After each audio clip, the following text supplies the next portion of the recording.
Test.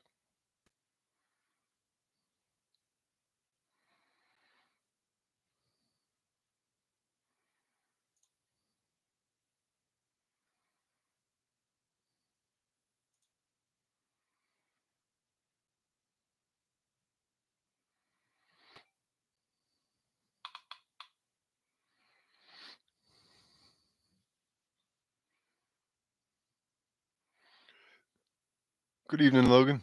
Can you give me a thumbs up if you can hear me, please?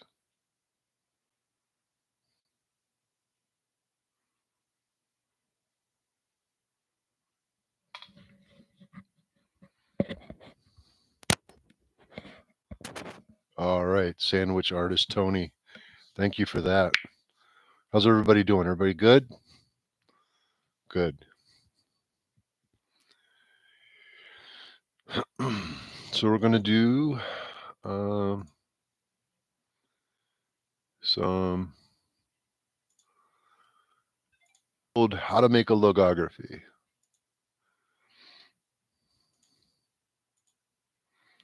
All right.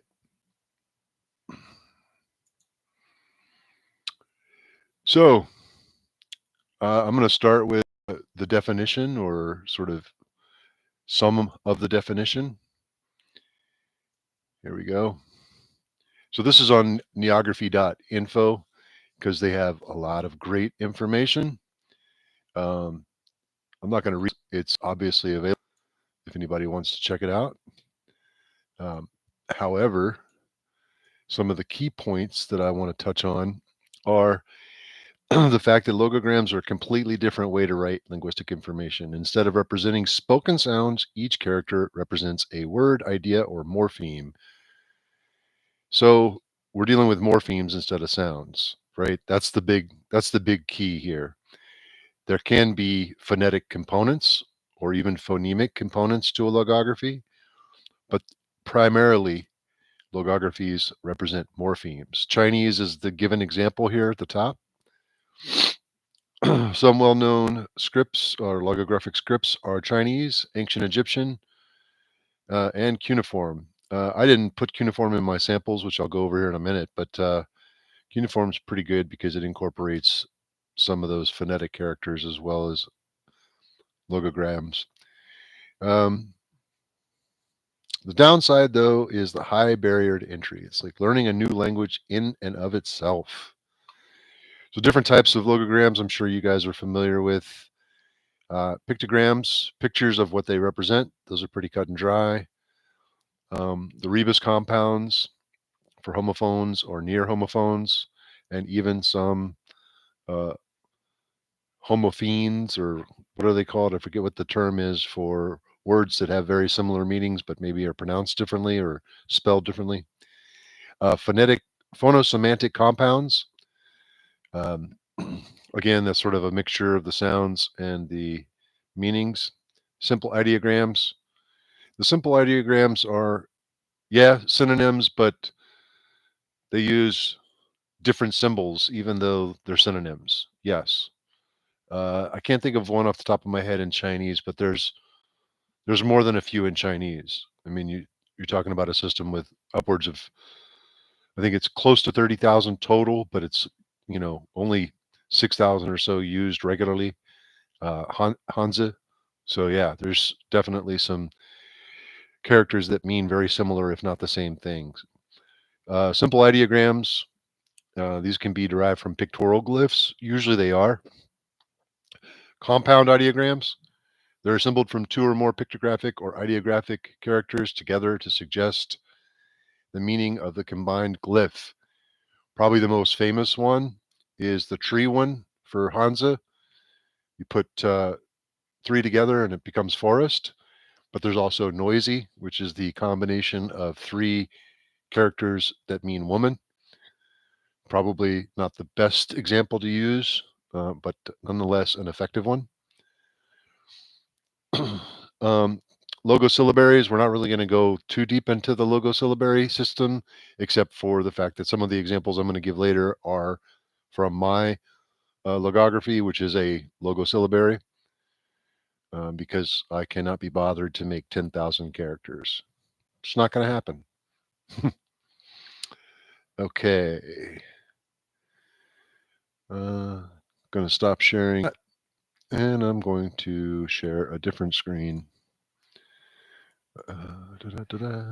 All right.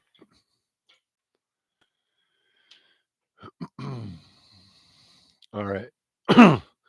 So on the first slide, it's really simple, really basic. This is the Tokipona glyph. The left is the Satellinpona or Sitalinpona, if you want to be exact with your pronunciation, for walking or go. 10,000, is that all? I'm not sure what you're asking, Tony. Essentially, Hansa has, I think it's close to 30,000 total. And some of those are disputed, but even if we take a low end of that, 20,000, they do have that many glyphs. But they only use about 6,000 on a regular basis. And based on some research that I read a couple of years ago, you're considered literate. Oh, okay, good. You were joking. But you are considered literate in China if you can read just the HSK, I think there's 5 levels, or is it 6? I believe it's maybe 6 levels of HSK. If you can read all those, you're considered literate or highly literate. If you can read 3,000 glyphs, you're considered literate or educated. But this first one here, as you can see, is kama, which is from Tokipona. It just means to walk or to go or to come, movement of a kind. I think it means mostly to come. So to go from point B back to point A, or from the listener to the speaker. On the right, that's the Satelin version, which doesn't really look like the 2 legs. And you'll see here in a minute that that character is almost an exact copy of the Egyptian hieroglyph. Good evening, Indowida. Indowida?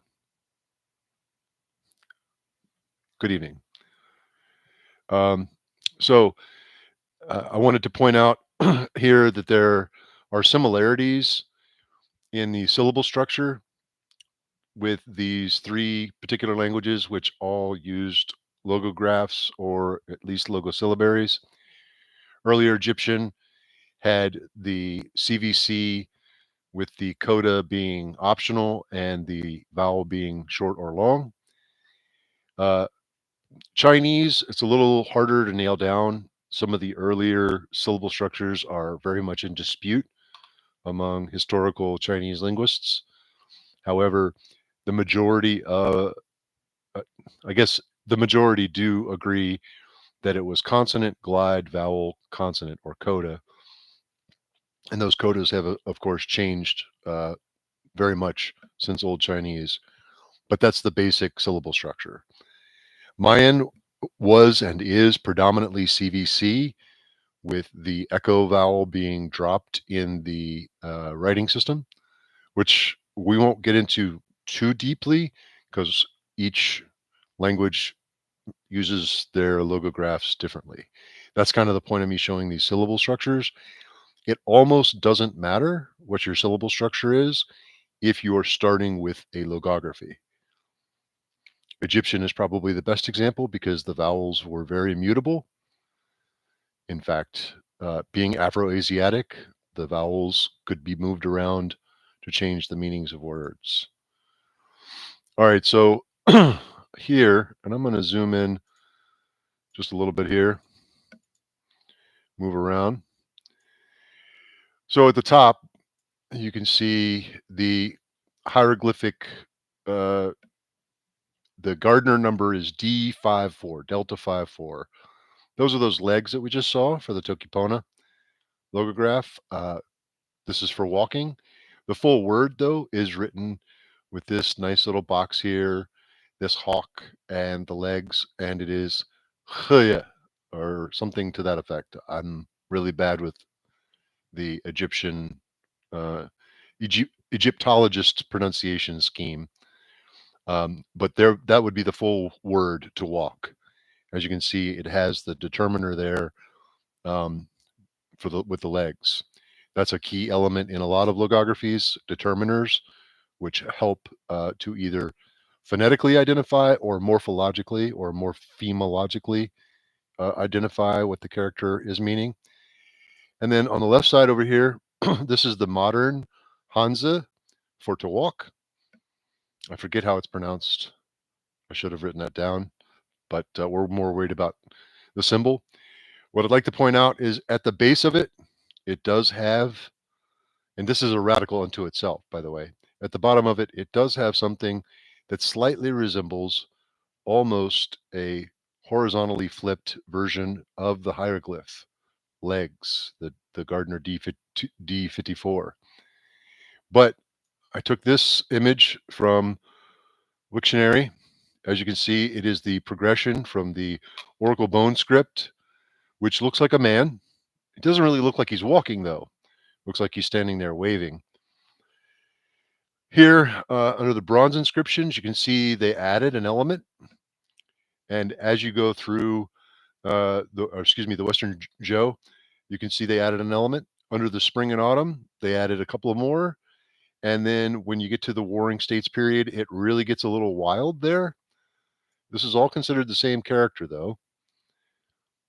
When you get to the Showan Jizi, you can see the small seal script version no longer looks like a man at all. Of course, it stopped looking like a man a few versions. So, thank you. I appreciate that. It is pronounced Zo. Awesome. I'm no good with tones, by the way, but thank you for showing me that. And then this here, the transcribed ancient scripts, the Liu Shitong, compiled in the Ming Dynasty. That's what it looked like. And I'm sorry, but that just looks like a couple of twigs or branches thrown on top of each other. It does not look anything like a person or walking or anything of that nature. But in the modern script, we can see that it does have that element of legs to it. So even to a passive Chinese learner, and I want to say almost regardless of dialect, because again, a picture is not tied directly to any particular sound until you assign it, which is a key component of logographies. You can assign a morpheme to it, and that morpheme sound can change, and the picture or the logogram remains the same or changes slightly. This character here is the Mayan glyph for walk and doesn't look anything like walk. That's because Mayan tended to be more logosyllabic or logophonetic. They used logograms, but they assigned phonetic values to them that did not necessarily align with the logograph. All right. Moving on. This section here is going to be more in line with my system, but I think it's helpful. Let me pull this down a little bit. So some of this is reverse engineered and some of it was available in notebooks as I moved forward with this system. The Yatoyo column here, which just means handwritten, is what I consider to be the quote unquote finished product. The Sokwe is the typed version, or what it would look like if it was typed. And the Omya version is the epigraphic or the carved version. But the Yatoyo version is the version that I use most frequently. Now, and I forget what these actually mean. I can look it up in the book, but essentially, these are the various stages of development of the logo to its written form. The earliest forms are here in the far left column, and then you can see a steady and notable evolution towards the handwritten form. Okay. And the far left, again, it very much looks like a picture, or at least a rough picture. These are some better ones. Now, when we talk about logograms or logosyllabaries or even logophonetic systems, oftentimes, as I showed in the Chinese one, it can go through some severe changes from what it originally looked like to what it ends up being. And there can also be some meaning change that occurs in those various stages of development as well. So here I chose a hand putting a stick in the ground. So it's well known that if you put a stick in the ground, you can watch the shade that it is created by the sun as it moves through the sky, and you can use that shade on the ground to determine the time of day, hence a sundial. You're saying you've seen lots of logographies with those 3 or 4 strokes at the bottom. Yes, when I get to that here in a second, I'll explain that. um, so this is supposed to be a hand putting a stick in the ground to tell time using the sun, like a sundial. Then you see in the next stage of evolution, it looks kind of like a hand cupping a stick, maybe a little bit. And in the next stage, it no longer looks like any sort of hand. However, the radical or the main component of this is still underneath the hand components in the system. So you have a stick and a hand. The stick is vertical, i.e., vertically into the ground. So again, it loses its initial appearance, it loses the idea, but the meaning remains the same as long as it's used the same.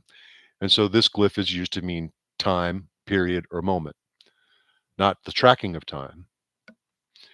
All right, so you said you've seen lots of logographs with the 3 or 4 strokes. So as you can see here, this stroke or this character ends up meaning horse. So this far left version is a sort of abstract drawing of a horse. You can see the body is almost gone completely. You see the snout and the back of the head here, and then you see each one of the legs. And as you can see in the next evolution, again, it loses a lot of its appearance as it goes forward. And then in the third stage, it no longer looks like a horse. So in the Atoyo version, you can see that the back of the head is now on the right side completely. The snout is facing the left, and there are only 3 dots instead of the 4 in the first 2 stages. Okay, so it's not cut and dry how you take your original drawing and evolve it to its use the state that you're going to use it in. It's very much interpretation, it's very much style, but it's also speed of writing. Efficiency of effort is something that occurs naturally in all languages, both spoken and written. So when you write in cursive, sometimes maybe you forget to dot an I or dot a J. That's because of efficiency of effort, right? Your brain is telling you to write as quickly as you can or as easily as you can. And that forces the changes that occur over time in writing systems, very much logographies, because you go from this complex picture, this complex pictograph or ideograph, and over time of writing it, it begins to simplify. As long as the style is similar, and as long as it is still legible to the readers of that particular language, it doesn't matter that it loses certain elements, as long as it's still readable. All right. These two are a little different. So the top one there means beak, bill, or mouth. Okay. And in the far left, it sort of looks like a mouth with a sort of a tongue sticking out, but it looks more like an avian mouth, like a beak with the very thin tongue protruding from the beak. And then, as you can see here, it changes again in the second stage. No longer does it look like a single stroke for the tongue; it's now 2 strokes. And by the time you get to Yatoyo, it just looks like a box with 2 dots in the middle. Right? So again, like I said, sometimes you want to write your final idea and sort of reverse engineer how you got there, and this can help you develop other logograms as well, whether they be pictographic or ideographic. If you have a final stage in mind, if you have a final style in mind, you can indeed write that out, and they don't have to be assigned meanings. Uh, what are you saying here? Yeah, you're more than welcome to get them tattooed on yourself if you'd like, Tony. So you don't have to necessarily assign these meanings. Some of your writing, some of your test ideographs or logographs can be asemic, as long as you've established a style or a standard or a pattern, because my system that we're looking at here is established by a pattern, a 9-dot matrix, 333. And so I had to reverse engineer a good number of these proto forms. But it can be helpful to do both, right? To draw what you might do proto and to draw what you might do in a final or later iteration. So under the beak there, you'll see punka, which is fruit or fruit tree. Um, this one is very abstract because it's supposed to be a basket of fruit, pieces of fruit in it, and maybe a piece of fruit fell out of it, right? Um, and then you can see it actually evolves to look like this over here in the Atoyo column. And believe it or not, in the glyph component categorization, this is in the thread component because of the way it's written here. But baskets, you also weave baskets, right? So threading, weaving.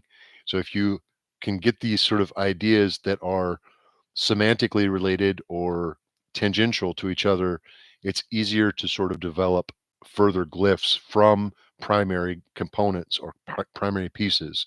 Hansa is a very good example. Do they combine to make compounds? If you're asking if these two glyphs could be combined, the answer would be no. All the components must meet the 9-dot matrix. However, I have in the past taken certain components, glyph components, and morphed them to make new glyphs based on either semantically compounded words or ideas that work well together. I don't know if I have any of those examples on here, but they are in the PDF that explains the script. And if you look closely, you'll be able to see them as you go through. There are currently 1,116 glyphs in this system, so there is some to look at. All right. So this next one here, I'm really proud of because it works even in the Atoyo form. You can still sort of tell that that's a bird, right? You got the head, and you got the wings, and you got the caudal tail or the caudal feathers, right? And if you look, I didn't really have to do a whole lot to get it into a proto form. It still very much looks like its final form. Okay. The same is sort of true for the flower glyph, right? If you look here, it's a flower. It could, it could be a couple different things, but I intended this to be a flower. And if you look in the second iteration there, the second stage, it changed quite a bit from the first stage.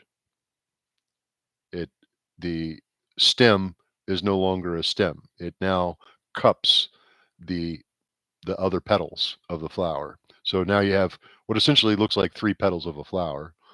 But in the next stage, when you add the angles to it, yeah, it it looks even more like a flower than it did over here.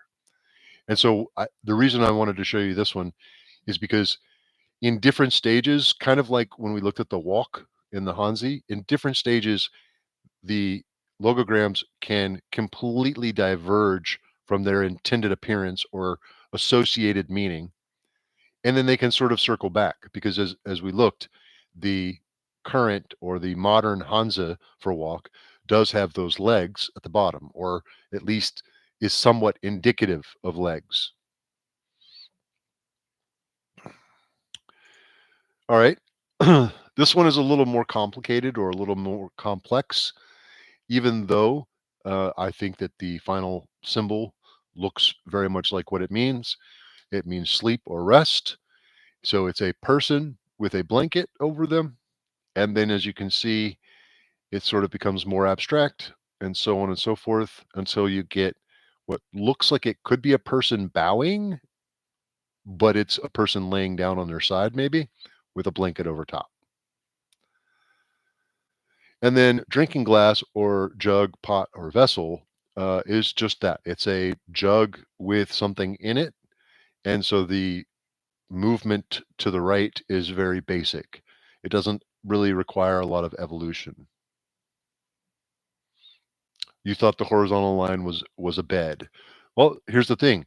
When you talk about logographs and you talk about intended meaning, this can cause language to change over time because later scribes can go back and look at a logogram, and then maybe they're not the top of their class. Maybe they interpret it to mean something different, and when they go to copy it over, they write it differently. So this is a good sort of topic, or a good thing to discuss real quick. A logogram is a symbol that somebody agreed means one thing. But if you show it to a different group of people, it might not mean that.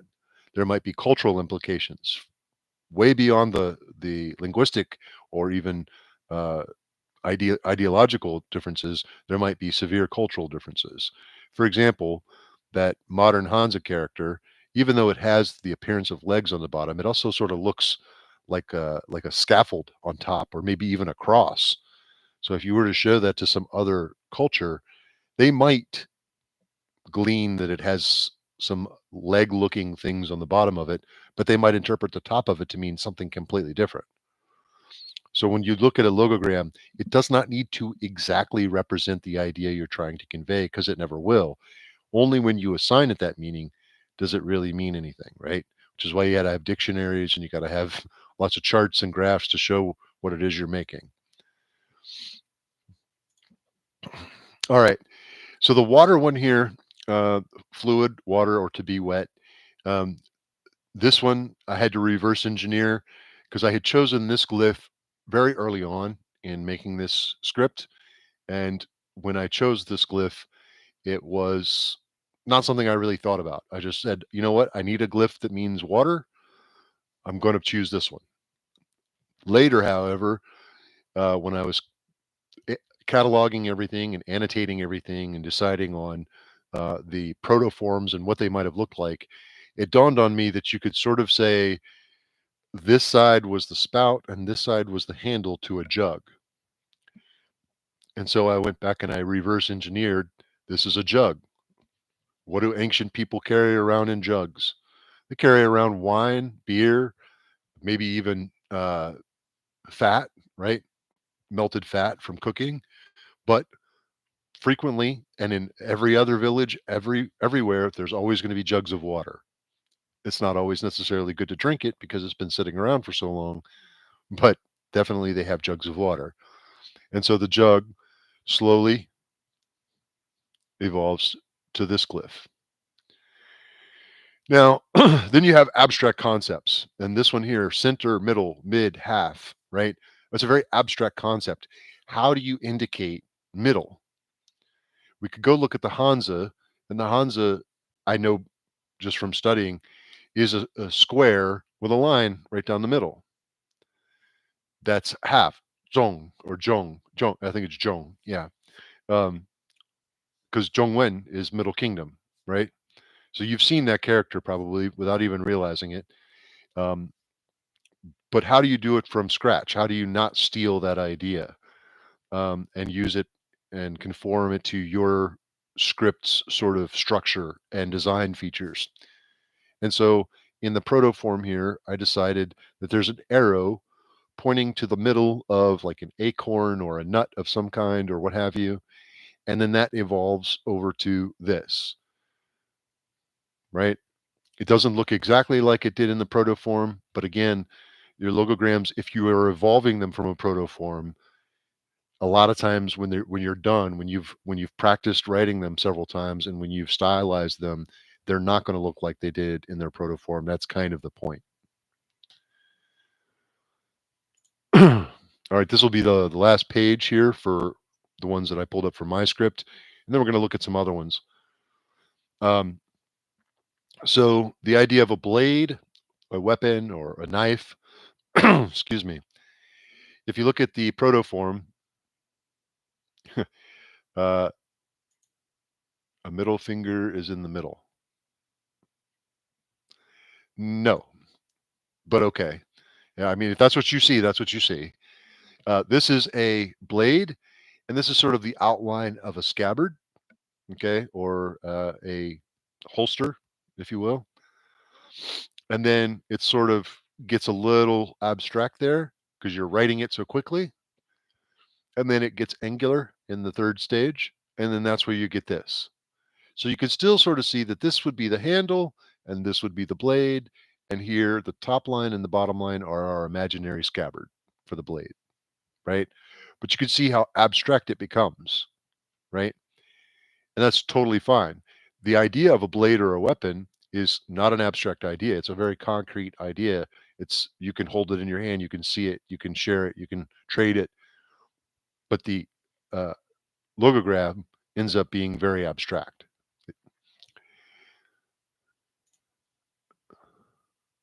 Ah, I see. The first thing that you thought of to represent metal would be middle finger. Well, it depends on your culture. Uh, who are you making your conlang for? Are they even human? Do they even have opposable thumbs? Who knows?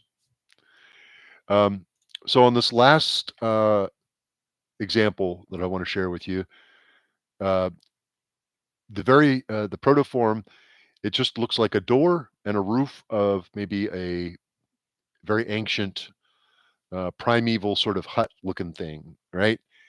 And then as you can see, it just sort of the roof sort of moves over. Who knows? Maybe they lived on a hill and they didn't build the roof well and it started to slant. Whatever.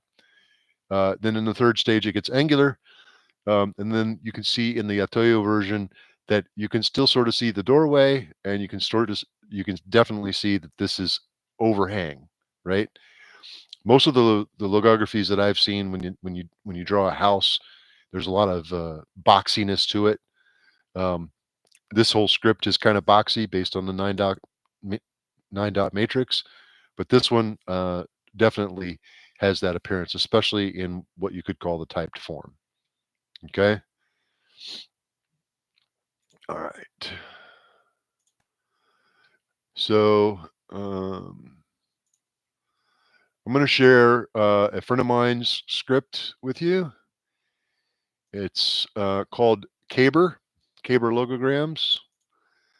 I don't think he would mind me sharing this with you. He's very proud of it. His username online in most places is Man in Space. Some of you may be familiar with him. I don't know. But it's called the Caber logograms, right? And as you can see, this post goes 10 years ago. This was July 2015. He started working on this. So I want you to just take note of this first image here. Very basic lines, okay?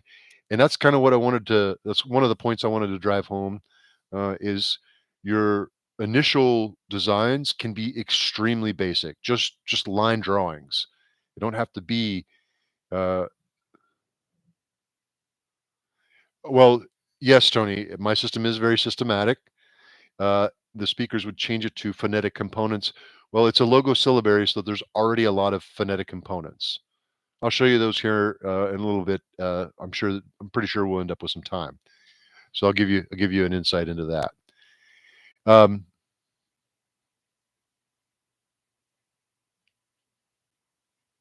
that's right, Logan. He did. Uh, Man in Space was at LCC 11 last weekend. Thank you for reminding me. I knew he was going to be there. He talked about his posters. Uh, I didn't get a chance to see them, but I'm sure they came out pretty well. But you can tell that he started with this, excuse me, with these very basic lines.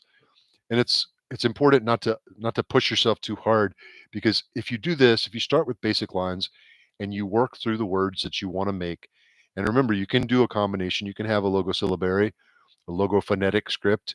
You can have phonetic determiners on your excuse me, your morpheme logographs, right? Um, there's nothing wrong with any of that. Mixed system is the, I don't want to say it's the default, but it is the most typical result. Not always, but Chinese has phonetic determiners. Egyptian had many of them. Mayan, of course, ended up being a sort of logo syllabary, as we mentioned earlier, um, where logograms didn't always weren't always used to mean the thing they looked like. They were used for syllables, almost sort of rebusy. I don't want to call it a rebus because it was not, but almost sort of. A lot of these logographies, they straddle several different lines of definitions when it comes to specific definitions of writing systems. Um, back to Caber here. As you can see, he started with these uh, pronouns, right? And you could sort of just make out what they mean just by kind of looking at them, right? Um, Singular, first, second, and third, right? This one's sort of like pointing inwards, and this one's just sort of like middle, and then this is that guy over there, kind of. That's the way I looked at it when I first saw it. Um, then you have sound complements. Sometimes the same base symbol is reused for many different concepts, right? It's used for words like six and ball, sphere, circle, even though it's a square. Again, depending on your design aesthetic, it is not crazy to have rectangular, very square-like symbols mean things that are circular. Uh, a tail, right? A tail is never exactly angled. It's flowy, but in Chinese, when you look up the Hanzi for tail, it doesn't have a lot of flowiness to it. It's very angular. And as you can see here, when you add components together, right, you get your primary composition of the square glyph for the second word, a type of four-legged animal. So he's got, uh, I'm not sure what the bottom, I'm not sure what this one here in the middle is, but when you put it with six, it means a four-legged animal. Uh, Marking genitives. So again, one of the components I haven't mentioned yet to logographies is you can have characters which only provide grammatical function. They will have a sound, obviously, but that sound may change depending on the word or the phrase that glyph is in. If it is providing a grammatical function, the sound will change according to the grammar or the grammatical rules. So it is possible in a logography to have a strictly grammatical set of glyphs. I have a few myself. We'll go over those here in a minute. Um, then we see here we have some connectives. Yeah, we have and, which is two of the same characters, which kind of makes sense, right? This one and that one, or this and that. Then we have but except, which is looks kind of like the guy's putting his hand up, like, hey, but. And then you have this one here, or. I can't really sort of deduce or intuit what this is supposed to be for or, but it looks it looks good compared to the other ones, and it's distinctive enough.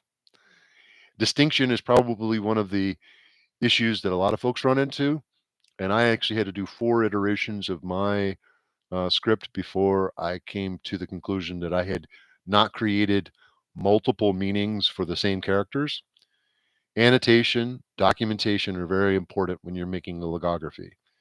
When you're talking about hundreds, thousands of characters, if you don't annotate and you don't document appropriately, you will create the same character twice. I promise you.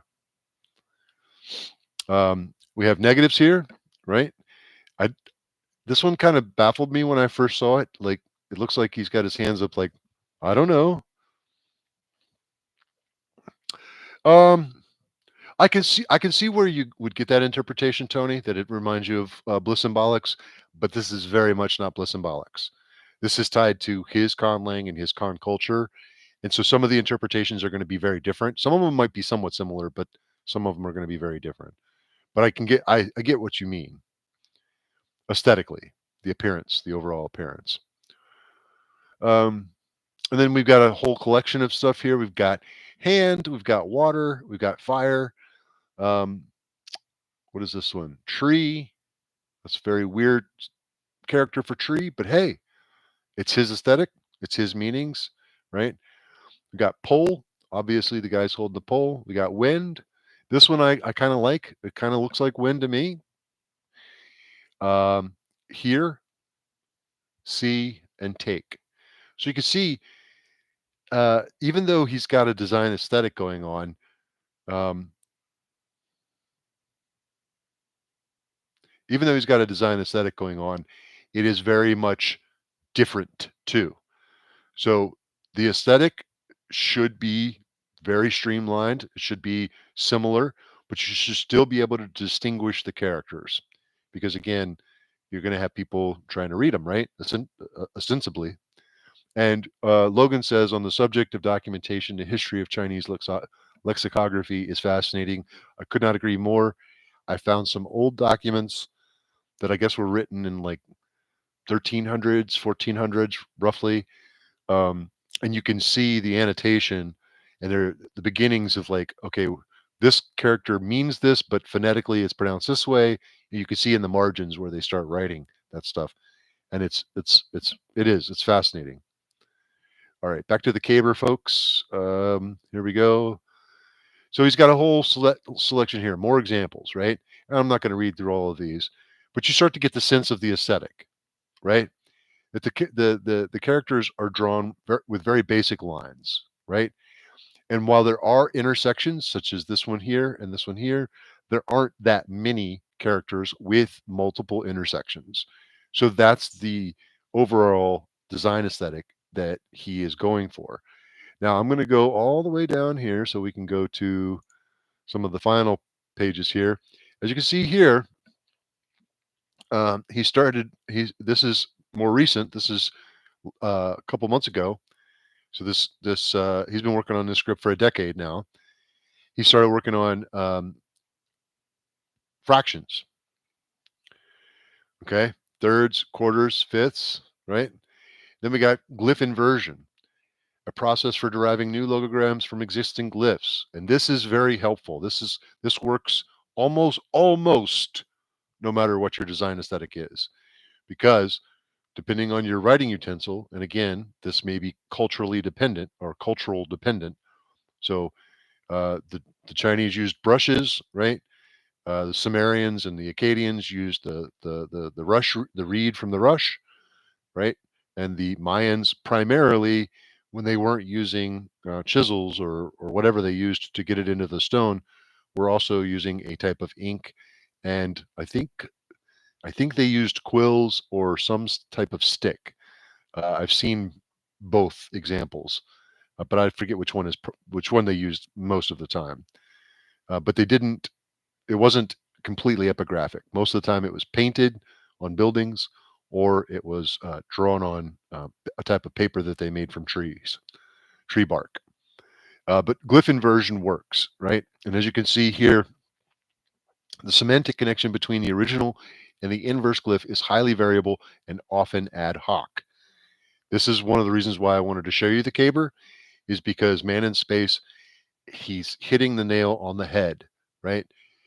The semantic connection between the original and the inverse, or variation, we can just say it in general, a variation, is highly variable and often ad hoc. You keep that in mind because some of the glyphs that I showed you earlier from my system are inversions of other glyphs, and they are completely unrelated or very tangentially related. Um, and as you can see here, he's even improved some of his image making from earlier on in the thread, and his glyphs have gotten much more precise as he's gone on. And here you can see the aesthetic from the very first post in this thread is still there. It's still present. This sort of boomerang with a handle on it. And as you can see here, he's established a very strict standard of where bits and pieces of his glyphs go within the gestalt square or within the overall square. Okay. And here you go again. He's gotten very technical with his annotation of how the glyph is composed. Glyph composition is very important when you're developing your logograms or logographs, because you need to be able to explain to yourself, more so than anyone else, how this glyph is different from that glyph. and how that glyph is different from the 7th glyph, and the 7th glyph is different from the 27th glyph, etc. So it's not, you can make a logography without such a system as you see on your screen, but it is a very good idea to have one. It is very helpful. It looks like a comic book stick figure system. I mean, I'm not going to disagree with you. I think it's well done. I think that Man in Space has come up with an annotation system that is very useful in maintaining distinguished glyphs or differentiated glyphs. And as you could see earlier, he's come up with ways to create more glyphs by inversion. And as you can see here, as Logan mentioned, he gave a talk on them on the 12th of April at 9:10 a.m. Now,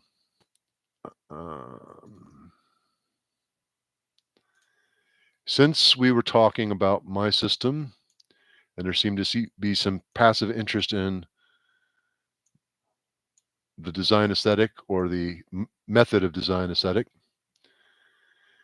you say most of the LCC stuff was about that grid and how logograms are indexed and how to determine stroke order.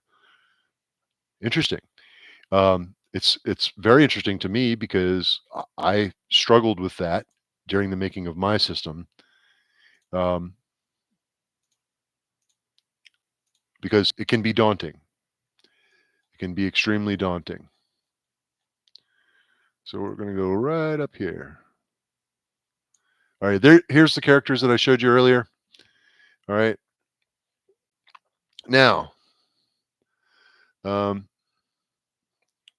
it may be shocking to some, maybe not to others, but the base consonant glyphs, because it is a logosyllabary, so in order to create the syllabary, I had to think about what they were going to look like. But I based them, I was inspired directly by Hangul, and you can sort of see the similarities between the Hangul consonants and the resulting square-ish glyph.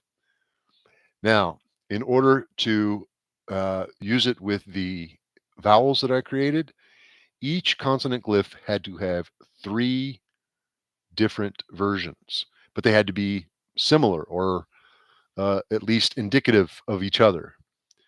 So as you can see, the P has the opening towards the top on each one of these, and the right column is more or less a big version of the left column, whereas the middle column is a horizontal version. All right. And then there's the vowels. So the vowels either stand to the right, left, top, bottom, or they wrap around in from one of the corners. Now, because of the phonotactics of the language, not all of the syllables actually would be used, i.e., liao is not a phonotactically allowed syllable in the language. So I can now use liao to mean something else. I ended up using it for oye, meaning restrict or to restrain. There's several of those. Actually, there's 84, almost 84 exactly, I'm pretty sure. Now, this portion of it is what I really wanted to show you, and it's only because it's a categorization system or a correlation system, a way to keep track of your glyphs. And what I did is I sort of borrowed a little idea from Japanese, where they have the ones to the left and the ones to the right are called one thing, etc. So I came up with the 8 positions: left and top, left and bottom, top, etc. Okay. Now, in each one of those positions, you can have one of these different markings. So even in the POW position, you can have one of the 2 Sane markings, right? And then for the left, top, bottom, and right, you can have any one of these 4. And there's no other options there, just those 4. So when you put them together, you get your radical and you get your component, and I'll show you the components here in a second. Then you get your syllable, mpa, because this is the P and this is the A. But when it's on the left side, it indicates that the consonant is prenasalized. So it's mpa. Now, when you modify the mpa, you get the glyph for mountain or hill.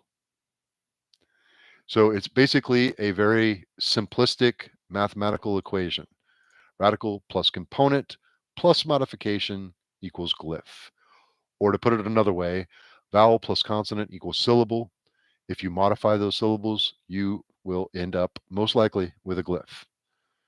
Whether that glyph is defined is another story. Here are the components. I originally created 19. I ended up not using 5 of them, except in one or the like 5 or 6 glyphs.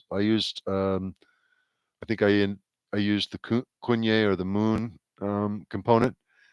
So I've got radicals. Now I've got components, and then I put them together, and I decide how I'm going to collate them. And some more examples of putting pieces together to result in glyphs. And then you can write the glyphs either vertically or you can write them horizontally. Now, there are different glyph types. Oh, too quick. So the red glyphs here are affixes or half glyphs. They may be pronounced in one or two ways. Then you have a number. This is the digit 6. The little mark there is 5, and the 1 dot is 1, similar to Mayan. The orange glyphs represent an affixed reading.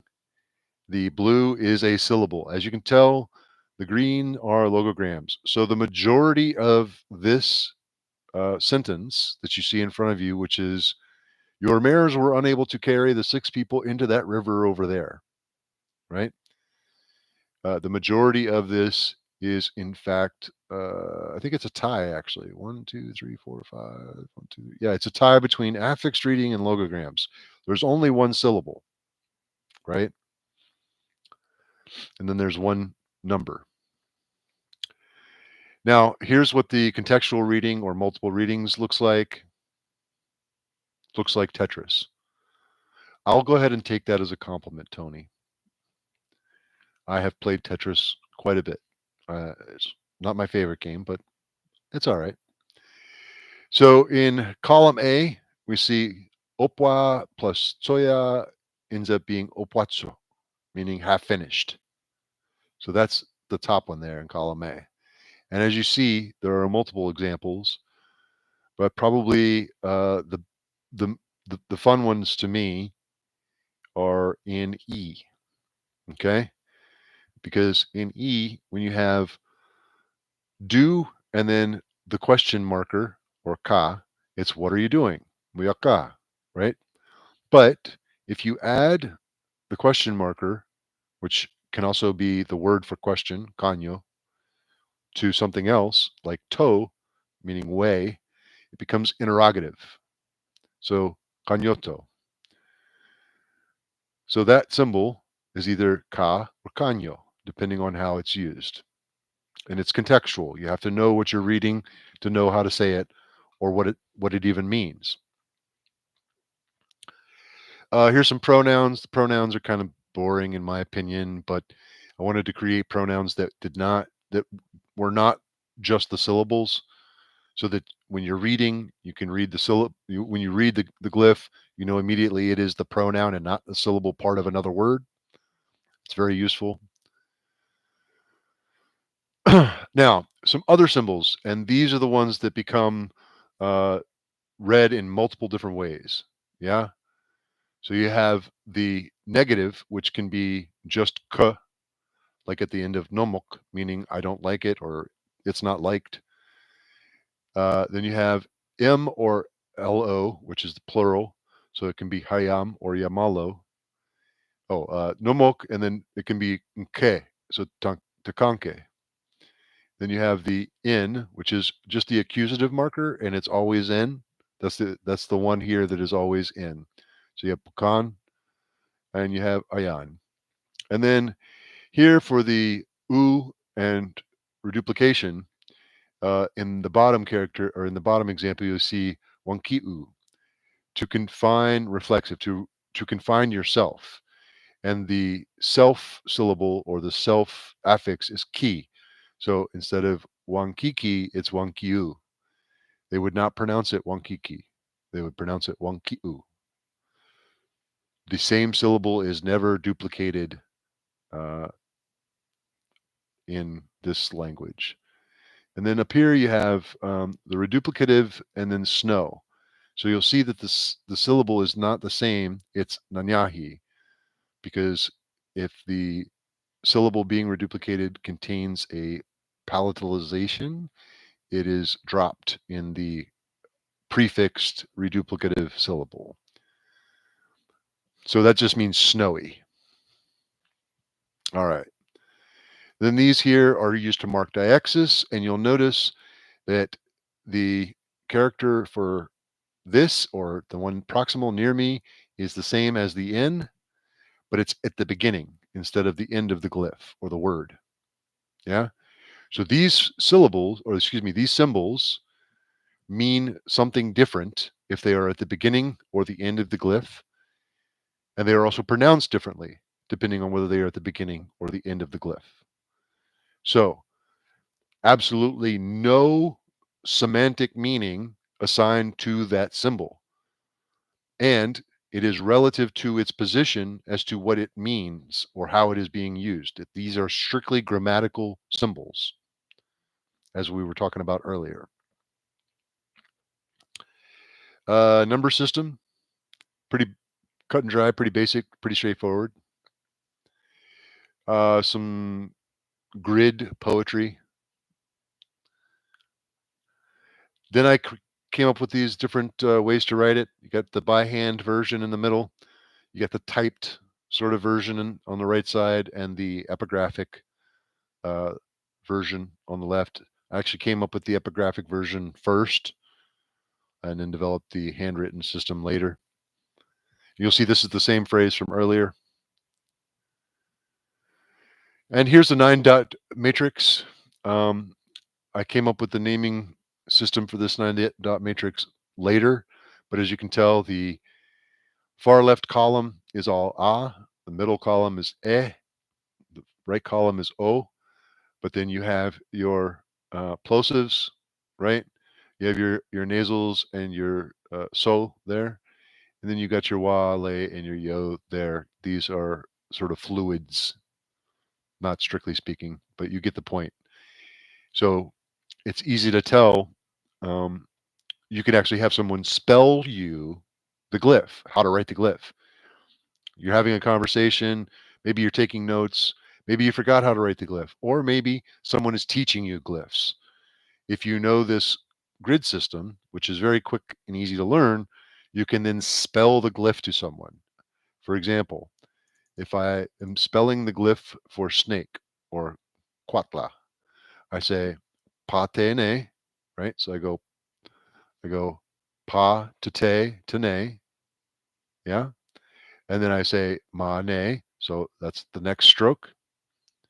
Then I say ma wa yo, so I go from ma to wa to yo, that's the next stroke, and then from ko to yo, top to bottom. So this is stroke order, and you can sort of spell how to write the glyph to someone. And here's a large example here. If you say it looks like the Matrix, you're a nerd. I'm just going to say that out loud.